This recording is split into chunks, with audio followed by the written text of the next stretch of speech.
Good afternoon everyone and welcome to a new Tenerife news update. Going to run through all of the latest news and information. We haven't done one on the channel for about probably a couple of weeks. There hasn't really been many changes going on, but I do feel I've got enough to run through now just to refresh people on the latest rules, travelling from England, Ireland, also Scotland as well. If you are thinking of coming over to Tenerife, I will be running through all of the requirements. I'm going to go through the latest COVID information over here as well, and a few other little bits of general news around and about Tenerife. I have actually been back to the UK and then travelled back to Tenerife just last week. I did record all of the journey, both back to Manchester and from Manchester back to Tenerife. So if you are interested in seeing exactly what it's like to travel to Tenerife and also back from Tenerife, those videos are on the channel and I'll leave the link for those in the description. We're going to start where we always do, and that is of course with the latest COVID figures. The day before the 2-year anniversary of the first COVID case that was detected in Spain, which was a German doctor over in La Gomera 2 years ago now, it's been reported there have been 2,232 new cases this weekend. This is as of Sunday, and 29 new deaths from COVID as well, unfortunately.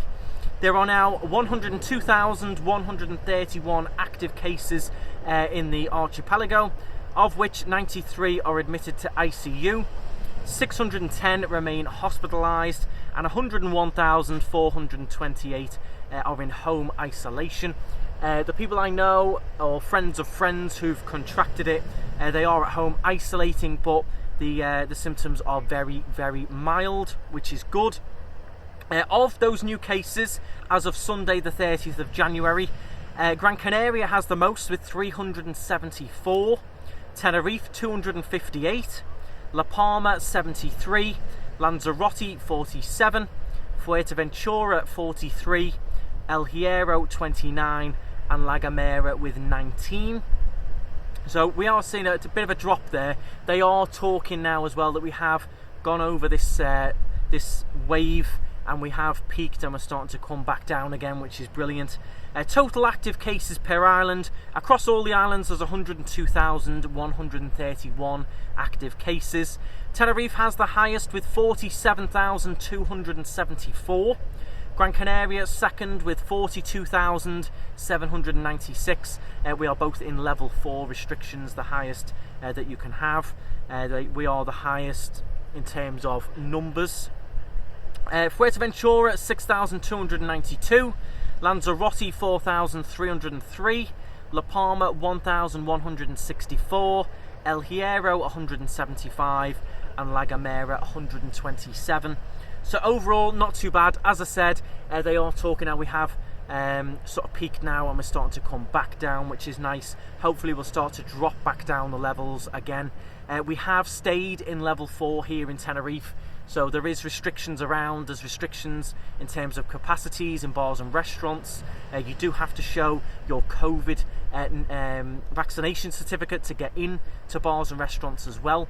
The likes of Starbucks, etc. we went to yesterday, they do ask you just to show on your phone, or you can have it printed, your vaccination certificate.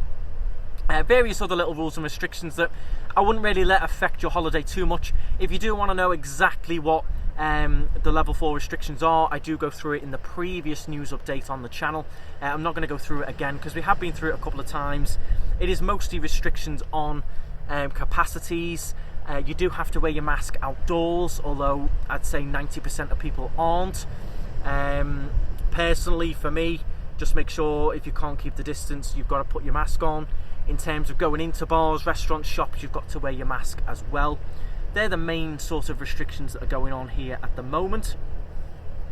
Moving on from that is the weather. You may be thinking it looks a little bit hazy, a little bit nasty behind me. We have had another Kalima blow in. If you don't know what one of those is, it is a nasty sandstorm that blows across from the Sahara Desert. It's all dusty, yellow, and it makes the air quality very hazy, very poor. There is actually an article here talking about it. They have actually advised people with health conditions, asthma, etc., not to be out in this too much for long periods. The air quality in Tenerife is extremely uncomfortable due to the Kalima at the moment. But the good news is it's been in for a couple of days now, and it should start to shift on and move away from here. But yeah, the weather the last couple of weeks has not been great. We've had rain, we've had wind, we've had Kalima, we've had snow up Teide.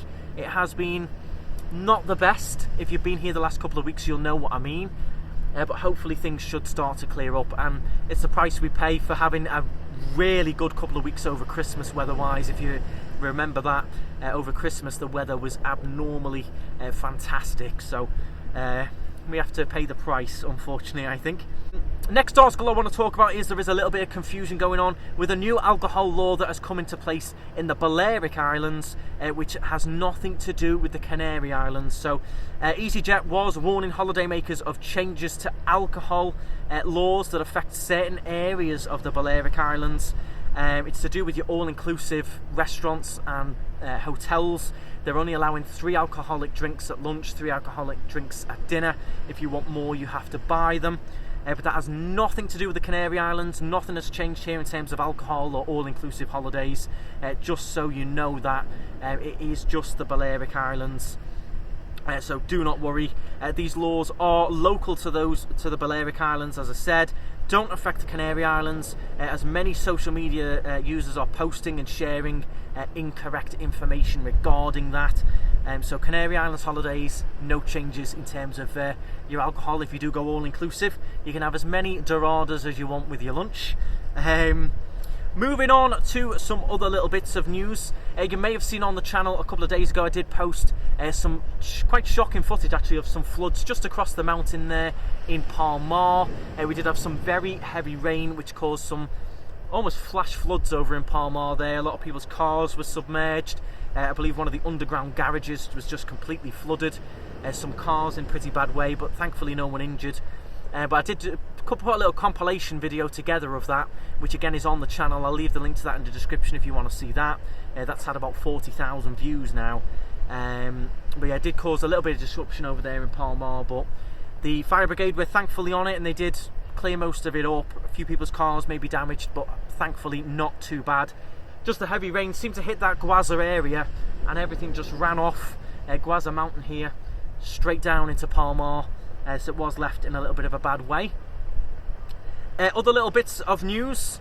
Sercar Airlines, I think that's how you say it, or Sercar, has landed its first seaplane in Tenerife this morning as they carry out demo tests. They're going to potentially be doing flights with seaplanes between the islands to make things a bit quicker, relieve stress on the ferries, could be a little bit more environmentally friendly potentially.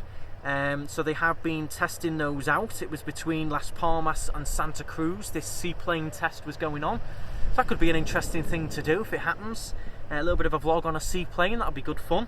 I'm sure a lot of you would probably want to do that. A little bit of a seaplane is a very interesting thing to do.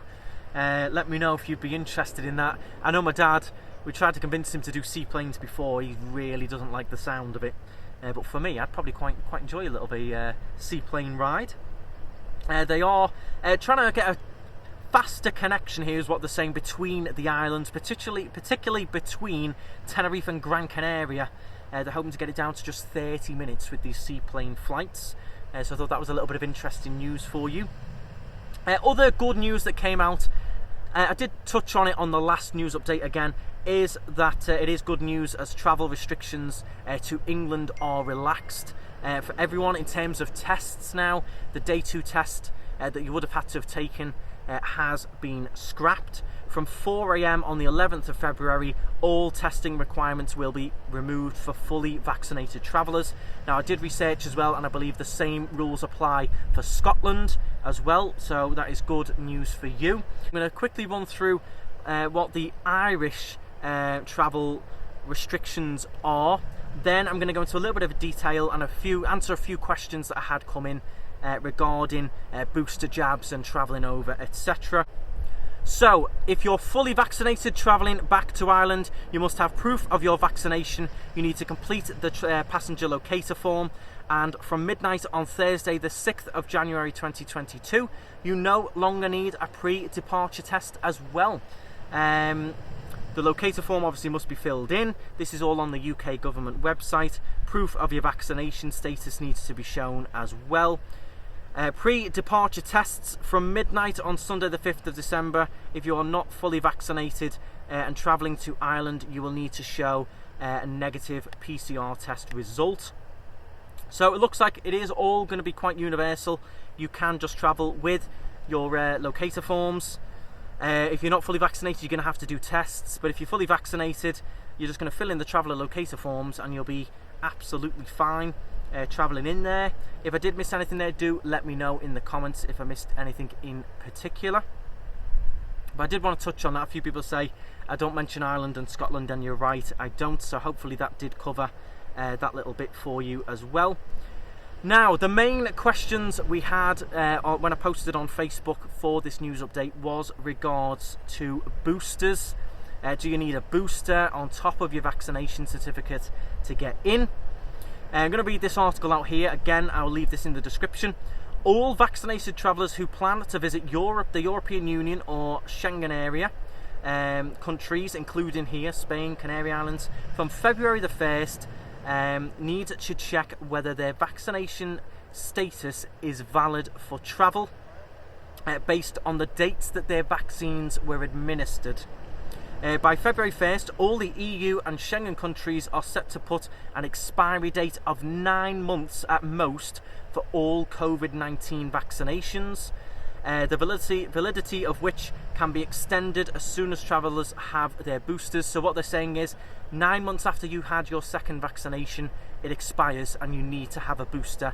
After 9 months, it basically doesn't count for anything. You need to have a booster if your second vaccination was over 9 months. The move comes as a result of a decision of the EU Commission to adopt new rules on the EU vaccination certificates.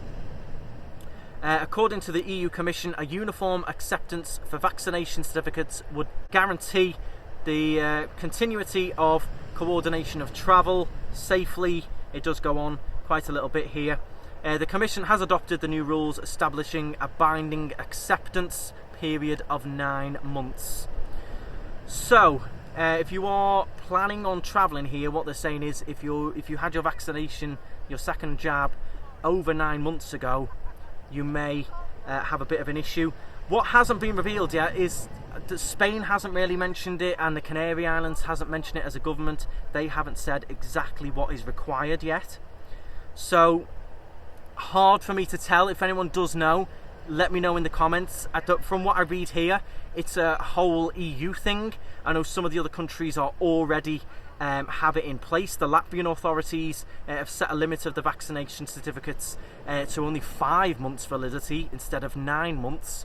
But there's no talk. I looked, there's nothing from the Canary Islands government, there's nothing from Spain saying exactly what their rules are. So very difficult to say. If anyone does know, do drop it in the comments, but I struggled to find it.